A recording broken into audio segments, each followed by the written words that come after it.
Dear student, welcome to Biome Tutor classes. In this video lecture, we are going to discuss C4 pathway. अब तक हमने ये देखा कि जो कैल्विन साइकिल है जिसमें रुबिस्को एंजाइम इन्वॉल्व है उसको C3 साइकिल भी कहते हैं। उसके रेगुलेशन को हमने डिस्कस किया और उसके रेगुलेशन से जब हम रुबिस्को एंजाइम्स के रेगुलेशन को पढ़ रहे थे तो हमने वहाँ पे देखा कि रुबिस्को एंजाइम की कार्बोक्सिलेज एंड ऑक्सीजनेज दोनों एक्टिविटी उसमें पाई जाती है और ऑक्सीजनेज एक्टिविटी के कारण रुबिस्को जो है वो फोटो रेस्पिरेशन शो करता है।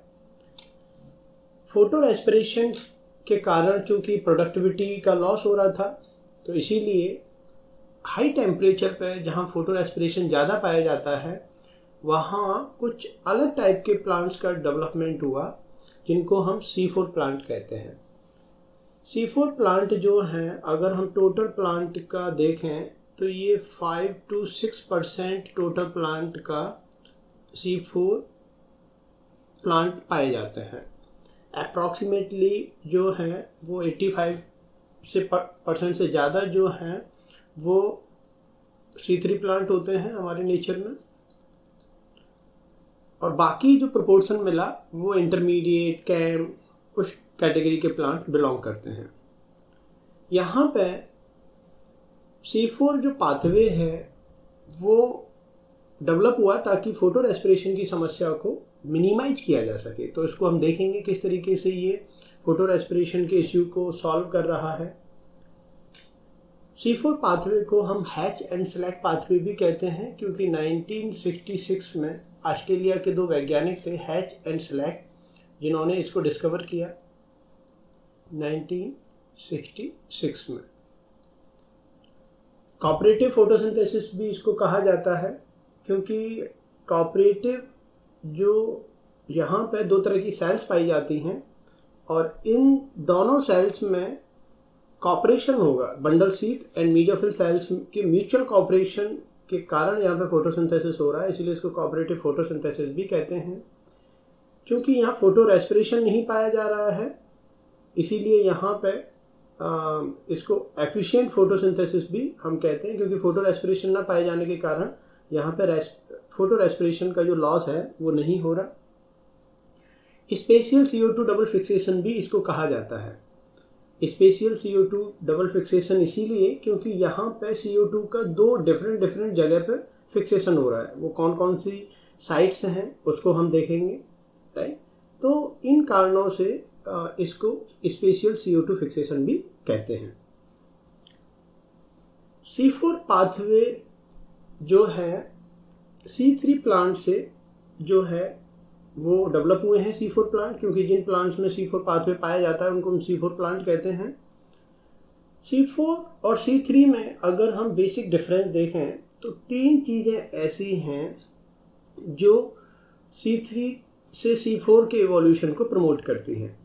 पहली चीज़ presence of bundle sheath cell, ये हम देखेंगे किस तरीके से ये सेल कहाँ पाई जाती हैं।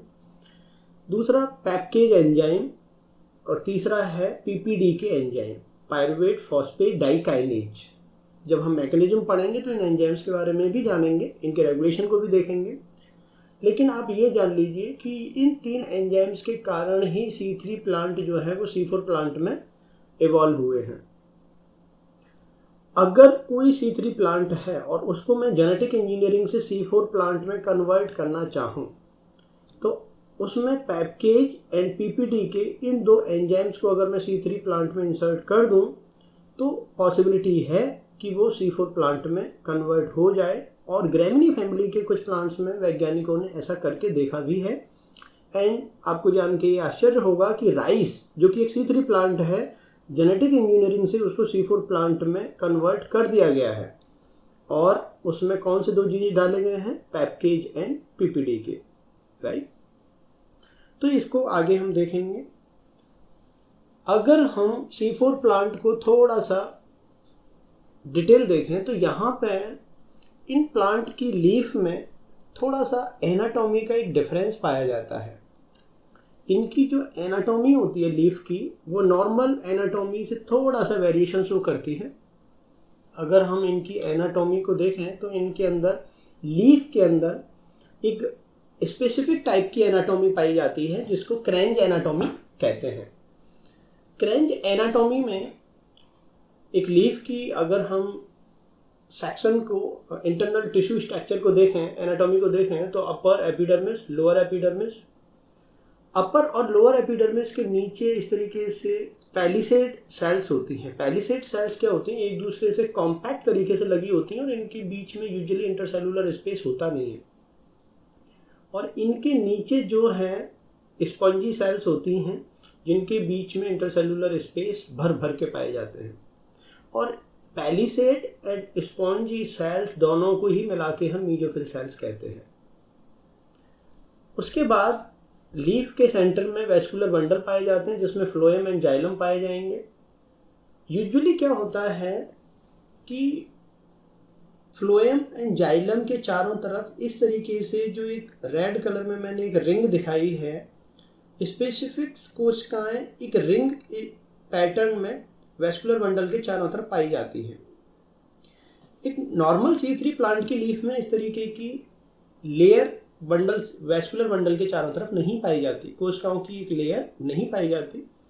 C4 प्लांट की लीफ में इस तरीके का ही पैटर्न आपको देखने को मिलता है और इन सेल्स को हम बंडल सी सेल कहते हैं। शॉर्ट में इनको BSC भी बोला जाता है। लोअर एपिडर्मिस की तरफ ही ज़्यादातर स्टोमेटा पाए जाते हैं और इनसे CO2 अंदर जाती है और O2 बाहर आती है। यहाँ पे जो क्रेंज वर्ड है, क्रेंज का मतलब होता है रिंग, क्योंकि ये जो बंडल सी सेल्स हैं ये वेस्कुलर बंडल के चारों तरफ इस तरीके से अरेंज होती हैं कि ये रिंग अपीयरेंस में आती है। जैसे ओल्ड टाइम में जो लोग थे वो इस तरीके की रिंग पहना करते थे, जो इस तरीके का पैटर्न जो है वहाँ पे रिफ्लेक्ट होता था, तो वहीं से ये वर्ड यूज किया है क्रेंज। जो क्रेंज एनाटॉमी है इसमें आपको दो तरह की सेल्स देखने को मिली लीफ के अंदर। यूजुअली तो लीफ के अंदर मीजोफिल सेल्स ही देखने को मिलती हैं एक C3 प्लांट में, लेकिन यहाँ पे मीजोफिल सेल्स के अलावा एक अलग टाइप की कोशिकाएं देखने को मिली जिनको हम बंडल सी सेल्स कहते हैं। ये जो बंडल सी सेल्स होती हैं ये सिर्फ C4 प्लांट में पाई जाती हैं और इनके बीच में इंटरसेलुलर स्पेस नहीं पाया जाता है, राइट। अब यहाँ पे जो बंडल सी सेल्स और मीजोफिल सेल्स हैं, जब नेचर ने इनको अलग किया है तो इसका कोई ना कोई कारण तो होगा, बिल्कुल है। और इसीलिए बंडल शीथ और मीजोफिल दोनों में कुछ डिफरेंस हैं जिनको आपको जानना बहुत ज़रूरी है। अगर हम मीजोफिल सेल्स और बंडल शीथ सेल्स में डिफरेंस देखें तो मीजोफिल सेल्स में जो क्लोरोप्लास्ट होते हैं वो नॉर्मल क्लोरोप्लास्ट होते हैं। जिस नॉर्मल रेंज, साइज रेंज में नॉर्मल क्लोरोप्लास्ट पाए जाते हैं उसी रेंज को बिलोंग करते हैं। जबकि बंडल शीथ सेल्स में जो क्लोरोप्लास्ट होते हैं वो कुछ ऐसे कैरेक्टरिस्टिक फीचर्स शो करते हैं जो यूजुअली क्लोरोप्लास्ट नहीं शो करते। मीजोफिल सेल्स के जो क्लोरोप्लास्ट होते हैं वो स्मॉल साइज होते हैं और यहाँ पे ग्रेनम पाई जाती है। ग्रेनम पाई जा रही है, इसका मतलब कि थाइलेकोइड मेम्ब्रेन इस तरीके से एक दूसरे के ऊपर स्टैक होती है और ये जो इस तरीके से स्टैक होकर जो पैटर्न डेवलप हो रहा है इसको हम ग्रेनम कहते हैं। जबकि जो बंडल शीथ सेल्स हैं इनमें जो क्लोरोप्लास्ट होते हैं यूजुअली लार्ज साइज होते हैं और यहाँ पे जो है वो ग्रेनम नहीं पाई जाती। जब हमने क्लोरोप्लास्ट स्ट्रक्चर पढ़ाई थी तो आपको ये बताया था कि इस तरीके से जब ग्रेनम स्ट्रक्चर बनती है तो ये जो एरिया है जो दो थाइलेकोइड मेम्ब्रेन के आपस में एक दूसरे से जुड़ने से, मिलने से बनता है, इसको स्टैक्ड रीजन कहते हैं और यहाँ पे फोटोसिस्टम 2 पाया जाता है और यह एप्रेस्ड रीजन भी कहते हैं। और ये जो बाहर वाला रीजन था इसको नॉन एप्रेस्ड कहते हैं और यहाँ मेनली फोटोसिस्टम 1 देखने को मिलता है। अब यहाँ पे ग्रेनम पाई जाती है तो ऑब्वियस बात है यहाँ पे एप्रेस्ड रीजन भी देखने को मिलता है, इसीलिए यहाँ फोटोसिस्टम 2 भी पाया जाता है और वो फंक्शनल भी होता है। लेकिन यहाँ रूबिस्को जो है वो फंक्शनल नहीं होता। जबकि बंडल शीथ सेल्स में चूंकि यहाँ पे ग्रेनम नहीं पाए जा रहे हैं तो इसीलिए एप्रेस्ड रीजन भी नहीं पाया जा रहा, इसलिए फोटोसिस्टम 2 यहाँ नॉन फंक्शनल होता है, लेकिन रूबिस्को यहाँ पे फंक्शनल होता है। आगे जब हम मैकेनिज्म देखेंगे तो वहाँ पे हम पढ़ेंगे कि ये एटमॉस्फेरिक CO2 को फिक्स करते हैं साइटोसोल में, जबकि बंडल सी सेल जो है वो मेटाबॉलिक CO2 मतलब जो किसी न किसी मेटाबॉलिक प्रोसेस से सेल के अंदर आई है उसको फिक्स करते हैं क्लोरोप्लास्ट के स्ट्रोमा में। मीजोफिल सेल में CO2 एक्सेप्टर फॉस्फेनॉल पायरुवेट पैप होता है, जबकि बंडल सी सेल में RUBP जो है वो एक CO2 एक्सेप्टर की तरह काम करता है। यहाँ पे कोई भी ऑक्सीडेटिव डिकार्बोक्सिलेशन नहीं होता, जबकि बंडल सी सेल्स में ये होता है। ये लास्ट के जो 3-4 फीचर्स हैं, ये मैकेनिज्म जब हम पढ़ेंगे तो वहाँ आपके ये क्लियर हो जाएंगे। देखिए यहाँ पे फोटो सिस्टम 2 फंक्शनल है, तो ऑब्वियसली यहाँ पे नॉन साइक्लिक फोटोफॉस्फोरिलेशन होगा, और नॉन साइक्लिक फोटोफॉस्फोरिलेशन होगा तो यहाँ पे वाटर का फोटोलाइसिस भी होगा और ऑक्सीजन भी बनेगा, और ऐसा होता भी है। लेकिन बंडल सी सेल में चूंकि फोटो सिस्टम 2 नॉन फंक्शनल है, इसीलिए यहाँ पे जो है ऑक्सीजन, चूंकि यहाँ फोटोलाइसिस ऑफ वाटर ही नहीं हो रहा है, इसीलिए यहाँ ऑक्सीजन भी रिलीज नहीं होगी।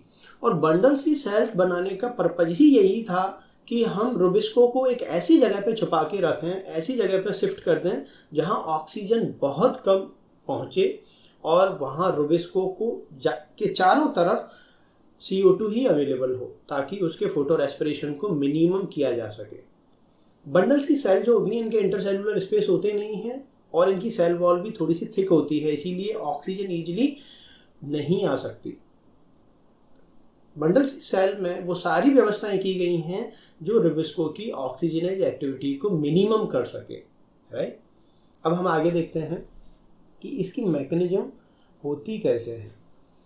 अगर हम ये C4 पाथवे की मैकेनिज्म को देखें तो ब्रीफली अगर देखें, आगे हम इसकी मैकेनिज्म को थोड़ा और डिटेल भी पढ़ेंगे, लेकिन अगर हम थोड़ा सा शॉर्ट में देखें तो होता क्या है, यहाँ पे mesophyll and bundle sheath cell ये जो हैं ये दोनों सेल्स एक दूसरे से इंटरकनेक्टेड होती हैं।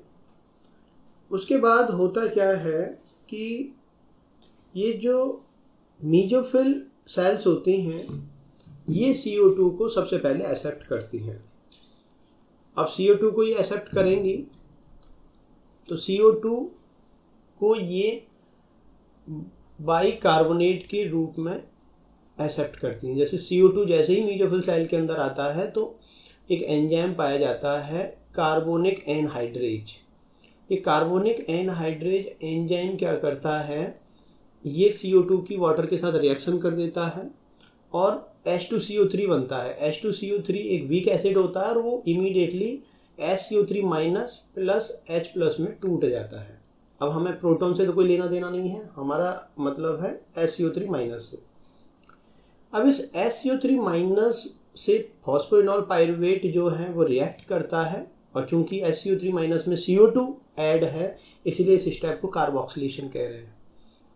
फॉस्फोइनॉल पायरुवेट जो है 3 कार्बन कंपाउंड है और ये इस तरीके से एक 4 कार्बन एसिड बनाता है। ये 4 कार्बन एसिड मीजोफिल सेल से बंडल सी सेल में ट्रांसफ़र कर दिया जाता है। वहाँ पे ये CO2 को रिलीज करने के बाद फिर से ये 3 कार्बन कंपाउंड में कन्वर्ट हो जाता है और ये 3 कार्बन कंपाउंड को फिर से मीजोफिल सेल में ट्रांसफ़र कर दिया जाता है, जहाँ इससे फिर से फॉस्फोइनॉल पायरुवेट रीजनरेट किया जाता है। तो ये एक सिंपल एक मैकेनिज्म है, आगे हम इसको थोड़ा डिटेल भी पढ़ेंगे। लेकिन अब क्वेश्चन ये उठता है कि क्या C4 प्लांट सारे C3 प्लांट C4 में इवॉल्व हो गए या कुछ सर्टेन प्लांट थे जो C4 में इस तरीके की मैकेनिज्म डेवलप कर पाए। तो देखिए यहाँ पे मोनोकॉट और डाइकॉट दोनों ही C4 उसमें पाए जाते हैं। अगर हम मोनोकॉट्स के अंदर देखें कि वो कौन कौन से मोनोकॉट्स हैं जो C4 प्रॉपर्टी जिन्होंने डेवलप की, तो ग्रेमिनी फैमिली, राइट। तो ग्रेमिनी फैमिली जो है इसके काफ़ी प्लांट जो है इसके अंतर्गत देखे जाते हैं, जिसमें ग्रेमिनी फैमिली के अंतर्गत अगर हम देखें तो सॉरघम, राइट, मेज, सॉरघम, मेज, शुगर केन, ये सब ग्रेमिनी फैमिली से हैं और ये C4 पाथवे रखते हैं। इसके अलावा साइप्रस, राइट, साइप्रस जो है ये भी मोनोकॉट्स है। और ये C4 पाथवे को फॉलो करता है। कुछ प्लांट ऐसे हैं जो डाइकॉट, देखिए C4 प्लांट में मोस्टली जो होते हैं वो मोनोकॉट होते हैं, ये हमेशा याद रखना। मोस्टली जो C4 में डेवलप हुए हैं वो मोनोकॉट हुए हैं, लेकिन जो डाइकॉट है ऐसा नहीं है वो बिल्कुल ही C4 नहीं होते। कुछ डाइकॉट प्लांट भी इस तरीके की C4 प्लांट में कन्वर्ट हुए हैं, जैसे एमेरेंथस।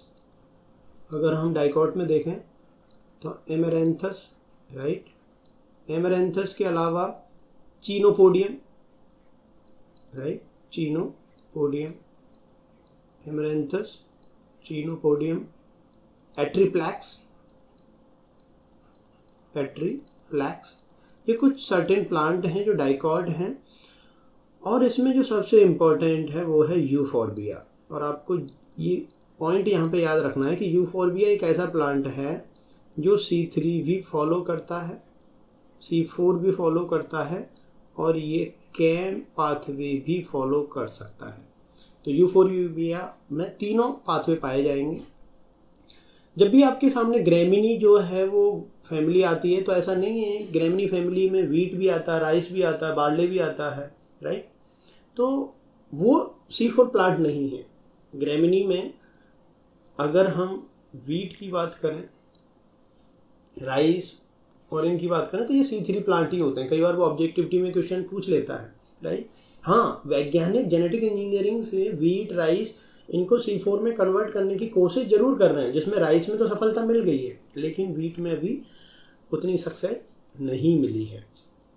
तो इस तरीके से जो C4 पाथवे है एक ब्रीफ में देखा। अब इसकी थोड़ी सी अगर हम मैकेनिज्म को देखें कि C4 पाथवे जो है वो किस तरीके से एग्जीक्यूट हो रहा है, तो देखिए ये एक छोटा सा पाथवे यहाँ पे हमने आपके सामने शो किया हुआ है। इसको लेके भी टेंशन नहीं लेना है, इसको हम 1 by 1 डिस्कस करेंगे।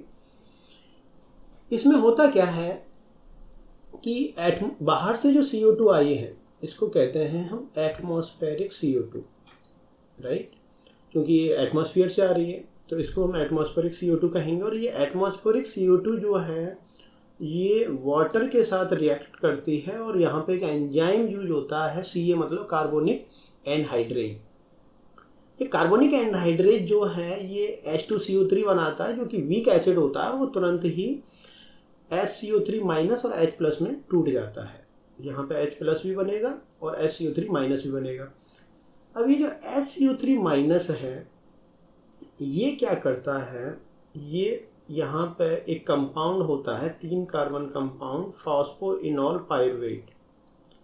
इस 3 कार्बन कंपाउंड के साथ ये रिएक्ट करता है और यहाँ पे एक 4 कार्बन कंपाउंड बना लेता है, उसको बोलते हैं ऑक्जेलो एसिटिक एसिड, OAA।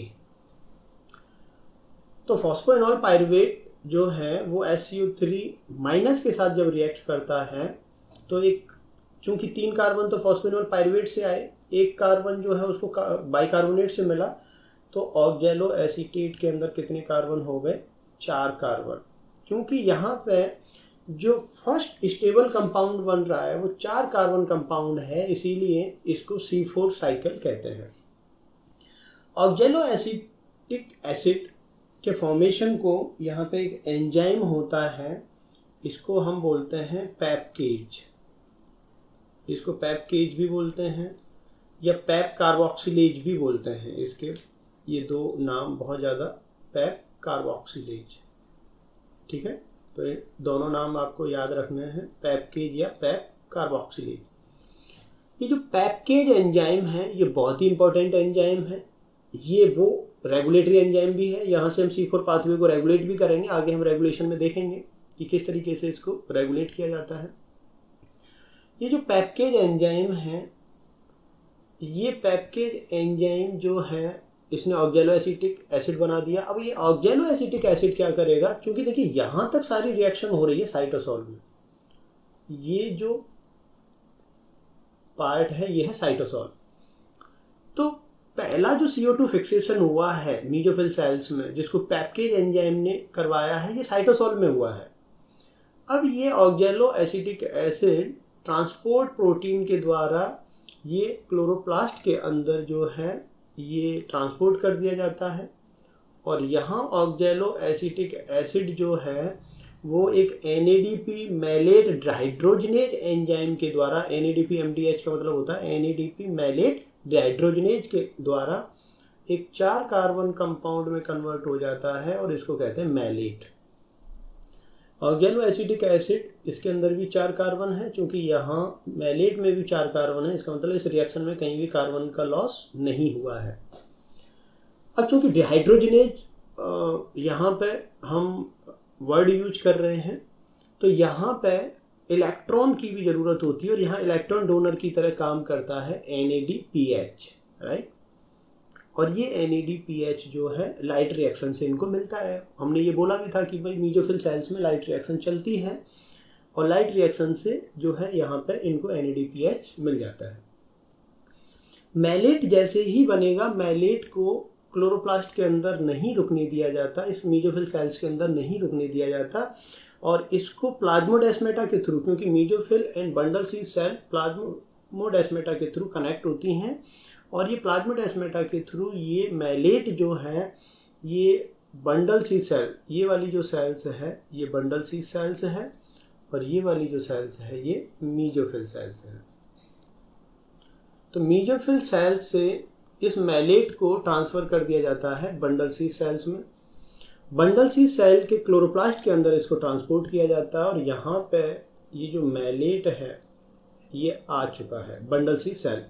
ये मैंने ऊपर जो लिखा है BSC मतलब बंडल सीड सेल। अब बंडल सीड सेल के क्लोरोप्लास्ट के स्ट्रोमा में जैसे ही ये मैलेट आता है यहाँ पे ऑक्सीडेटिव डिकार्बोक्सिलेशन होता है। मैंने ये बोला था कि जो बंडल सीड सेल है यहाँ पे ऑक्सीडेटिव डिकार्बोक्सिलेशन होगा। देखिए ऑक्सीडेटिव डिकार्बोक्सिलेशन का मतलब क्या है। ऑक्सीडेटिव का मतलब है ऑक्सीडेशन होना और डिकार्बोक्सिलेशन का मतलब CO2 का निकलना।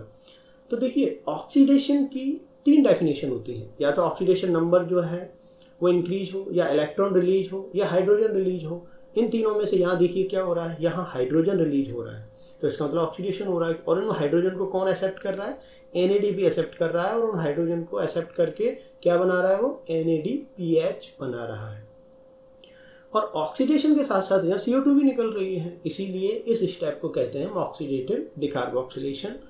मैलेट के अंदर 4 कार्बन थे, अब जब मैलेट से एक कार्बन जो है वो CO2 के रूप में निकल गया तो अब ये मैलेट जो है 3 कार्बन कंपाउंड में कन्वर्ट हो जाता है और इस 3 कार्बन कंपाउंड को बोलते हैं पाइरुवेट।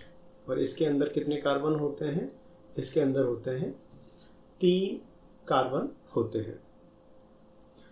यहाँ पे जो एंजाइम यूज होता है इसको कहते हैं NADP मैलेट एंजाइम या मैलिक एंजाइम, राइट।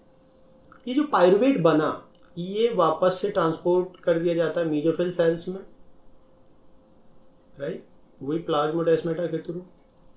अब ये पाइरुवेट 3 कार्बन है। अब पाइरुवेट जो है वो फिर से CO2 को एक्सेप्ट नहीं कर सकता, तो इसीलिए उसको पाइरुवेट से पैप में कन्वर्ट किया जाता है। एक एंजाइम यहाँ पे पाया जाता है और ये बहुत ही इंपॉर्टेंट एंजाइम है। पाइरुवेट को फॉस्फोइनॉल पाइरुवेट में स्टोमा के अंदर कन्वर्ट किया जाता है एक एंजाइम के द्वारा और उसका नाम है PPDK, पाइरुवेट फॉस्फेट डाइकाइनेज एंजाइम। ये PPDK एंजाइम जो है ATP को यूज करता है और चूंकि इसके नाम में डाइकाइनेज है इसका मतलब ये ATP के 2 फॉस्फोडाइएस्टर बॉन्ड को ब्रेक करता है। यूजुअली आपने देखा होगा कि ATP जो है ADP तक टूटती है तो उसको एक ATP के इक्विवेलेंट एनर्जी वेस्ट मानते हैं, लेकिन अगर कभी ATP को कोई एंजाइम AMP में तोड़ रहा है तो इसका मतलब उसने यहाँ पे कितने फॉस्फोडाइएस्टर बॉन्ड तोड़े हैं, 2, तो यहाँ उसको डबल एनर्जी इन्वेस्टमेंट माना जाता है, 2 ATP के बराबर खर्चा माना जाता है, हमेशा ये याद रखना। तो इस एंजाइम के नाम में ही डाइकाइनेज शब्द छुपा हुआ है, इसका मतलब ये ATP के 2 फॉस्फोडाइएस्टर बॉन्ड को ब्रेक करता है और ATP को AMP में कन्वर्ट कर देता है। इसीलिए इस स्टेप में जो एनर्जी इन्वेस्टमेंट मानी जाती है वो 2 ATP के इक्विवेलेंट मानी जाती है। ये जो CO2 यहाँ पे रिलीज हुई थी, इस CO2 की एंट्री हो जाती है केल्विन साइकिल में, और केल्विन साइकिल में ये जिस तरीके से हमने C3 साइकिल में पढ़ा था ग्लूकोज का फॉर्मेशन, वो उसी तरीके से करता है। तो देखिए केल्विन साइकिल में एक CO2 के लिए कितना ATP लग रहा था। केल्विन साइकिल में, C3 साइकिल में, इसको अगली स्लाइड में अच्छे से डिस्कस करते हैं। यहाँ पे थोड़ा सा ये स्पेस का इश्यू है। देखिए इन C3 साइकिल एक ग्लूकोज बनाने के लिए फॉर 1 ग्लूकोज मॉलिक्यूल, तो आपको CO2 कितना चाहिए था, 6 मॉलिक्यूल। ATP कितना चाहिए था, 18 ATP, और NADPH कितना चाहिए था, NADPH चाहिए था आपको 12, राइट। इसका मतलब कोई भी C4 प्लांट अगर है तो उसके अंदर C3 हो रहा है, मतलब इतनी एनर्जी तो चाहिए ही चाहिए C4 में भी, राइट। इन C4 प्लांट अगर हम यही एनर्जी इन्वेस्टमेंट अगर हम C4 प्लांट में देखें फॉर 1 ग्लूकोज मॉलिक्यूल, तो देखिए C4 प्लांट में 2 पाथवे होते हैं, C4 प्लस C3, ये हमेशा याद रखना। अब देखिए C3 में जितनी एनर्जी लगनी थी वो तो यहां भी लगेगी। इसका मतलब 6 CO2, 18 ATP और 12 NADPH तो यहां भी लगेंगे एक ग्लूकोज बनाने के लिए, इसमें तो कोई दिक्कत नहीं है।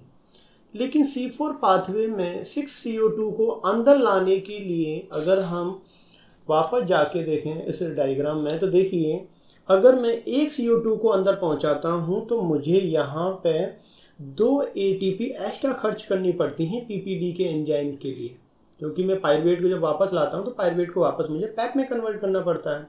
इसका मतलब एक CO2 के लिए मुझे 2 ATP एक्स्ट्रा खर्च करनी पड़ रही हैं, जो मैं C3 साइकिल जब ऑपरेट हो रहा था ओनली तब वहां नहीं कर रहा था।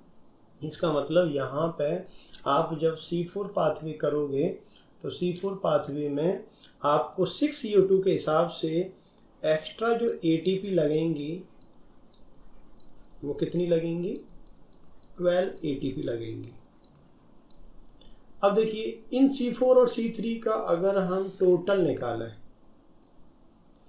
तो देखिए 6 CO2 लगे और यहाँ 18 ATP तो C3 में लगे, 12 ATP C4 में लगे, तो कितने ATP हो गए, 30 ATP। मतलब एक ग्लूकोज बनाने के लिए 30 ATP लगे, और NADPH यहाँ भी 12 ही लग रहे हैं। इसका मतलब C4 पाथवे जो है वो एनर्जी के पॉइंट ऑफ व्यू से एक कॉस्टली प्रोसेस है, राइट। क्योंकि यहाँ पे C3 में 6 CO2 को फिक्स करने के लिए 18 ATP और 12 NADPH लग रहे थे। यहाँ पे 6 CO2 को फिक्स करने के लिए 18 ATP plus 12 ATP total 30 ATP लग रहे हैं। NADPH यहाँ भी 12 ही लग रहे हैं। इसका मतलब C4 जो प्लांट होते हैं वो एनर्जी के पॉइंट ऑफ व्यू से थोड़ी सी कॉस्टली प्रोसेस है, लेकिन चूंकि यहाँ पे फोटो रेस्पिरेशन नहीं हो रहा है इसीलिए प्लांट इसको ऑप्ट किए हैं। अब क्वेश्चन ये उठता है कि यहाँ फोटो रेस्पिरेशन हो क्यों नहीं रहा है, क्योंकि रुबिस्को जो है, जब हमने मीजोफिल सेल्स और बंडल सील सेल में डिफरेंस देखा था तो हमने ये बोला था कि मीजोफिल सेल्स के अंदर जो रुबिस्को है वो फंक्शनल नहीं है, लेकिन यहाँ लाइट रिएक्शन हो रही है, और जो बंडल सी सेल है इसके क्लोरोप्लास्ट में रुबिस्को फंक्शनल है लेकिन यहाँ लाइट रिएक्शन नहीं हो रहा है। तो अब होता क्या है, रुबिस्को को CO2 स्पेसिफिक तरीके से अंदर भेजी जा रही है और ऑक्सीजन तो यहाँ तक पहुंच ही नहीं रही है। तो जब ऑक्सीजन नहीं पहुंच रही है, सिर्फ CO2 को अंदर भेजा जा रहा है, तो रुबिस्को के चारों तरफ कौन सी गैस मॉलिक्यूल है, यहाँ पे सिर्फ CO2 रुबिस्को के चारों तरफ पाई जाएगी। इसका मतलब रुबिस्को की ऑक्सीजनेज एक्टिविटी यहाँ पे बिल्कुल ही इफेक्टिव ही नहीं हो पाती बंडल सी सेल में, क्योंकि यहाँ ऑक्सीजन है ही नहीं, यहाँ सिर्फ ट्रांसपोर्ट किसको किया जा रहा है, CO2 को किया जा रहा है, और वो भी हाईली सेलेक्टिव मेथड से। तो इसीलिए यहाँ फोटो रेस्पिरेशन नहीं पाया जाता। तो ये थोड़ा सा आपको ध्यान रखना है। कभी कभी यहाँ पे एक चीज़ और याद रखनी है, जो ये ऑक्जेलो एसीटेट है कुछ मात्रा में कभी कभी यहाँ पे एक एमिनो एसिड और बना देता है जिसको एस्पार्टेट कहते हैं। ये भी आपको ध्यान रखना है।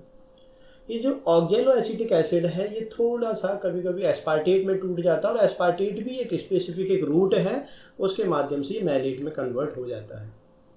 तो कभी कभी वो पूछ लेता है कि कौन सा जो कंपाउंड है वो C4 एसिड पाथवे में बनता है, और वहाँ पर ऑक्जेलो एसिटिक एसिड जो है उसका नाम नहीं दिया होता, या कई बार वो पूछ लेता है कि ऑक्जेलो एसिटिक एसिड के अलावा और कौन सा कंपाउंड जो है वहाँ पे बन सकता है। तो कभी कभी वहाँ एस्पार्टेट भी बनता है, तो आपको ये ध्यान रखना है। ठीक है, अब इतना इम्पोर्टेंट पाथवे है, बिना रेगुलेशन के तो इसको ऑपरेट नहीं किया जाएगा, ऑब्वियसली इसको भी रेगुलेट किया ही जाएगा। तो देखिए इसको जो है 3 एंजाइम्स हैं जिसकी लेवल पे इसको ऑपरेट किया जाता है। पहला एंजाइम है NADH malate dehydrogenase, NADH malate dehydrogenase. अब देखिए ये एंजाइम क्या करता है।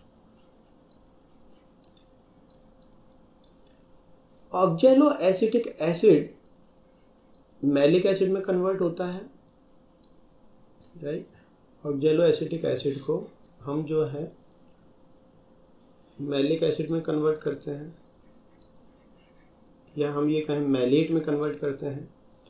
तो यहाँ पे ये एंजाइम इन्वॉल्व होता है, और यहाँ पे ये जो एंजाइम है इसको हम शॉर्ट में बोल रहे हैं NADH MDH मैलेट डिहाइड्रोजनेज।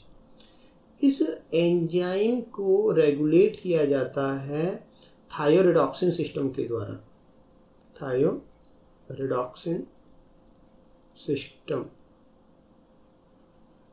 अब ये थायोरेडॉक्सिन सिस्टम को मैं रूबिस केल्विन साइकिल रेगुलेशन में पढ़ा चुका हूँ कि ये जो थायोरेडॉक्सिन है ये एक सॉल्युबल प्रोटीन्स होती है, और जब भी कभी लाइट इस थायोरेडॉक्सिन पर पड़ती है तो ये थायोरेडॉक्सिन एक्टिवेट हो जाती है।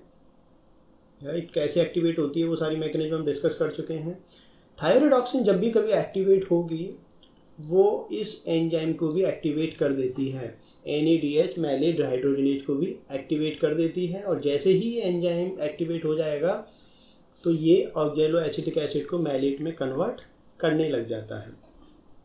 राइट, दूसरा जो इसका रेगुलेशन है, जैसा कि मैं जब C4 पाथवे पढ़ा रहा था तो मैंने ये बोला भी था कि हम इसके रेगुलेशन को पढ़ेंगे।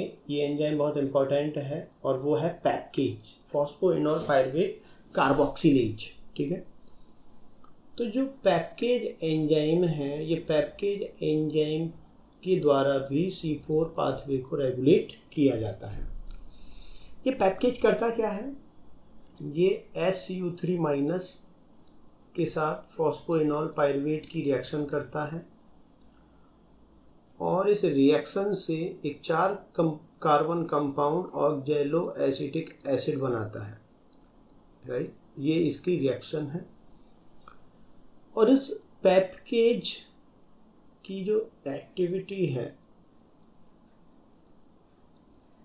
फॉस्फोइनोल पायरुवेट कार्बोक्सिलेज एंजाइम भी कहते हैं इसको शॉर्ट में। ठीक है, अब इस पैपकेज की जो एक्टिविटी है वो एक 2 प्रोटीन्स होती हैं जो रेगुलेट करती हैं। देखिए कैसे रेगुलेट हो रही है इसकी एक्टिविटी। होता क्या है कि ये सपोज करो पैपकेज एंजाइम है। पैपकेज एंजाइम जब डीफॉस्फोराइलेटेड होता है, जैसे सपोज करो ये पैपकेज एंजाइम है और इसके साथ फॉस्फेट ग्रुप ऐड नहीं है, तो जब फॉस्फेट ग्रुप ऐड नहीं है तो यहाँ पे इस कंडीशन को हम कहते हैं डीफॉस्फोराइलेट,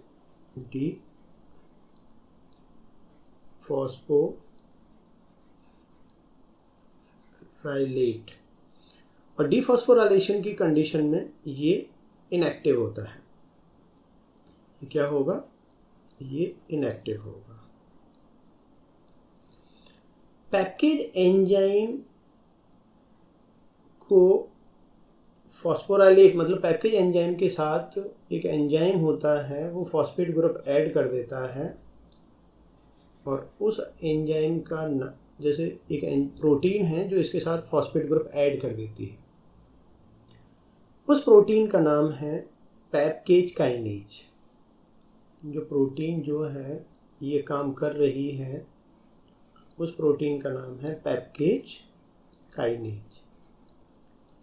ये जो पैकेज काइनेज है ये क्या करता है, पैकेज एंजाइम के साथ एक फॉस्फेट ग्रुप ऐड कर देता है, और इस फॉस्फेट ग्रुप के लिए जो फॉस्फेट ग्रुप ले रहा है वो एटीपी से लेता है, और एटीपी को एटीपी में कन्वर्ट कर देता है, और उससे जो फॉस्फेट ग्रुप लिया है वो पैकेज एंजाइम के साथ जोड़ देता है। तो पैकेज एंजाइम जैसे ही एटीपी से एक फॉस्फेट लेके वो पैकेज एंजाइम के साथ जोड़ देता है, तो पैकेज एंजाइम डीफॉस्फोराइलेट स्टेज से अब किस में आ गया, फॉस्फोराइलेट स्टेज में आ गया, और अब ये एक्टिव हो जाता है। इस स्टेज में ये क्या है, एक्टिव हो गया। ये जो पैकेज एंजाइम है ये भी एक बड़ा ही एक स्पेसिफिक पैटर्न है इसका। लाइट की प्रेजेंस में ये एक्टिव हो जाता है, लाइट की प्रेजेंस में तो ये एक्टिव हो जाएगा, और डार्क में ये इनएक्टिव हो जाता है। ठीक है, तो डार्क में जब ये इनएक्टिव हो गया तो ये एक्टिव नहीं हुआ, तो फिर ये फॉस्फोराइलेशन भी नहीं करता, तो पैकेज एंजाइम भी रात को काम नहीं करता। जबकि दिन में जैसे ही लाइट पड़ती है तो पैकेज काइनेज एंजाइम एक्टिव हो जाता है, वो पैकेज एंजाइम के साथ फॉस्फेट ग्रुप ऐड कर देता है, और फॉस्फेट ग्रुप ऐड होते ही पैकेज एंजाइम फॉस्फोराइलेट फॉर्म में आ जाता है, जो कि उसकी एक्टिव फॉर्म है, और एक्टिव फॉर्म में ये ऑक्सैलोएसिटिक एसिड का निर्माण करता है। एक दूसरी प्रोटीन और है, जब भी कभी पैकेज एंजाइम की एक्टिविटी को स्टॉप करना होता है तो यहाँ पे एक प्रोटीन है, उसका नाम है प्रोटीन फॉस्फेटेज 2A, राइट। तो एक जो दूसरी प्रोटीन है इसका नाम है protein phosphatase 2A, protein phosphatase 2A। ये प्रोटीन फॉस्फेटेज 2A क्या करता है, ये इस फॉस्फेट ग्रुप को निकाल देता है, और फॉस्फेट ग्रुप निकलते ही पैकेज एंजाइम डीफॉस्फोराइलेट फॉर्म में आ जाएगा, जो कि इसकी इनएक्टिव फॉर्म होती है, और ये इनएक्टिव हो जाता है। पैकेज एंजाइम की एक्टिविटी को एक कंपाउंड और है जो कि ब्लॉक कर देता है, मैलेट।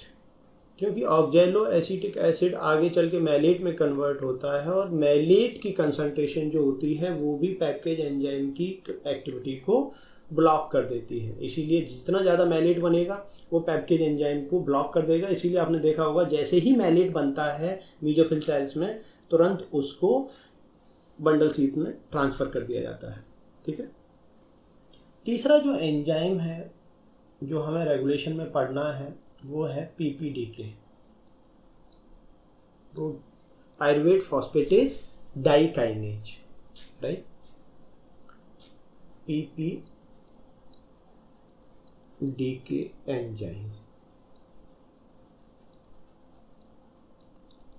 ये PPDK करता क्या है, ये क्या करता है, पायरुवेट को कन्वर्ट करता है फॉस्फोइनॉल पायरुवेट में। फॉस्फोइनॉल पायरुवेट में कन्वर्ट करता है PPDK एंजाइम। यहाँ पे जो एंजाइम इन्वॉल्व है वो है PPDK। ये जो PPDK है इसके लिए एनर्जी कहाँ से ले रहा है, ये ATP को ब्रेक डाउन कर रहा है, और ATP से 2 फॉस्फो एस्टर बॉन्ड को तोड़ता है, इसीलिए ये AMP तक तोड़ देता है, और यहाँ पे 2 फॉस्फो एस्टर बॉन्ड टूटे हैं। इसीलिए यहाँ टोटल एनर्जी का जो इन्वेस्टमेंट माना जाता है वो 2 ATP के बराबर माना जाता है, राइट। अब नाइट में और डे में, राइट, तो होता क्या है, ये जो एक एंजाइम है PPDK RP मतलब pyruvate phosphate dikinase regulatory protein, during night में क्या होता है,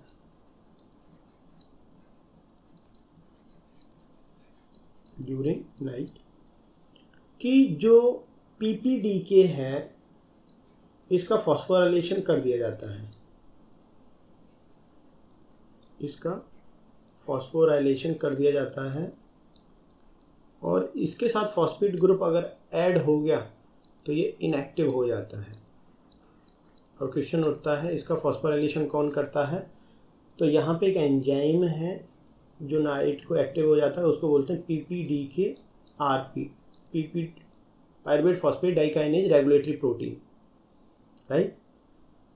ड्यूरिंग नाइट में तो ये होता है और ड्यूरिंग डे में क्या करता है यही एंजाइम, राइट। ये बाई फंक्शनल एंजाइम है इसीलिए हम इसके बारे में पढ़ रहे हैं। जो PPDK है जो रात को फॉस्फोराइलेट फॉर्म में ट्रांसफ़र कर दी गई थी, अब इसी PPDK RP के द्वारा PPDK और ये फॉस्फेट ग्रुप यहाँ से हटा दिया जाता है और अब ये एक्टिव हो गया। यहाँ पे भी प्रोटीन जो है वो यही है PPDK RP। मतलब कि जो PPDK RP है, या ये मैं बोलूँ कि pyruvate phosphate dikinase regulatory proteins, इसका पूरा नाम है, PPDK का पूरा नाम है, अगर आपको ध्यान रखना हो तो PPDK मतलब प्रोटीन फॉस्फेट डाइकाइनेज, PPDK ये तो याद रहेगा ही, और RP मतलब रेगुलेटरी प्रोटीन, ये इसका पूरा नाम है। Protein pyruvate phosphatase, right, pyruvate protein dikinase regulatory protein. तो नाइट में क्या होता है कि जो PPDK है इसका फॉस्फोराइलेशन कर दिया जाता है PPDK रेगुलेटरी प्रोटीन्स के द्वारा और ये इनएक्टिव हो जाता है, जबकि डे के टाइम में यही प्रोटीन PPDK रेगुलेटरी प्रोटीन्स इसका डिफॉस्फोराइलेशन कर देती है और ये फॉस्फेट को यहाँ से हटा देता है और ये डिफॉस्फोराइलेटेड फॉर्म में PPDK एक्टिव फॉर्म में आ जाता है। अब क्वेश्चन उठता है एक ही प्रोटीन दोनों एक्टिविटी को कैसे कर देती हैं, तो वो क्या है, इसके साथ जो रेगुलेटरी प्रोटीन्स हैं वो चेंज हो जाती है नाइट में और डे में। इस तरीके से सेम प्रोटीन जो है वो यहाँ पे फंक्शन को परफॉर्म करती है, इसीलिए ये एक बाई फंक्शनल प्रोटीन है। ये जो एंजाइम है ये एक बाई फंक्शनल एंजाइम है, ये ध्यान रखना। तो इस तरीके से हमने C4 पाथवे जो है इसको देखा, C4 पाथवे की मैकेनिज्म को देखा, फिर उसके रेगुलेशन को देखा, C4 पाथवे में क्रेंज एनाटॉमी को देखा। तो यहाँ पे इस तरीके से रुबिस्को की ऑक्सीजनेज एक्टिविटी को मिनिमाइज रखा जाता है ताकि यहाँ फोटो रेस्पिरेशन मिनिमम हो, और इस तरीके से यहाँ पे जो है फोटोसिंथेसिस यील्ड को बढ़ाया जाता है। हालांकि जो C4 पाथवे है एनर्जी के पॉइंट ऑफ व्यू से थोड़ा सा एक्सपेंसिव पाथवे जरूर है, क्योंकि यहाँ पर CO2 2 ATP एक्स्ट्रा लग रही हैं, लेकिन फोटो रेस्पिरेशन नहीं हो रहा है। तो इसीलिए C4 प्लांट को ज़्यादा एडवांस माना जाता है। ये कम वाटर में रह सकते हैं। वो सारी चीज़ें हम जब C3 C4 कैम प्लांट को कंपेयर करेंगे तो उन चीज़ों को हम वहाँ पर डिस्कस करेंगे। तो उम्मीद करता हूँ कि C4 plant, Kranz anatomy and C4 pathway आपको यहाँ से समझ में आया होगा। अगले वीडियो लेक्चर्स में हम कैम पाथवे की बात करेंगे। तब तक के लिए अपना ख्याल रखें।